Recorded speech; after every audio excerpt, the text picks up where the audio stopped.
Bakit po, ano po yung reason ng pagsama natin ulit ngayon sa Kudos Protesta? Pagkain lang para sa mga nakatira sa kalsada, yung mga street dweller, yung mga pulubi, mga yagit, 10 billion lang, kahit pagkain lang, saka na yung lupa, mabahay, saka na yun. Medyo matagal pa yun. Pero pagkain lang sana para sa mga nakatira sa kalsada, yun lang, 10 billion lang.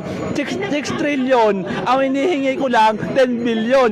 Limos lang talaga yun na 10 billion out of 6 trillion. Limos lang talaga, kaya nga pulubi. Pero kahit pulubi, may dangal din, may karapatang pantao din. Dapat bigyan ng pagkain ng gobyerno. Pagkain lang, sir, wala lang gera. Hindi ko rap ang problema ko. Ang daming, nakita mo Manila to eh. Ang daming building. Yan lang pwede mo na pagkakitaan eh. Bakit nangailangan pa ng mga ikulong ang mga korap? Para sa akin, magpatawaran na lang tayong lahat. Magpatawaran na lang tayo lahat. Pero sa patawaran, magtulungan bilang bansa.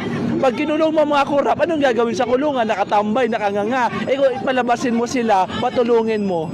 Diba? Palabasin mo sila, patulungin mo, magpatawaran tayo. Lahat ng mga nakatira sa kalsada, yung mga nakatira sa kalsada, bigyan ng pagkain. Pagkain ng 10 billion lang. Iyon po, salamat. Thank you, sir. Thank you.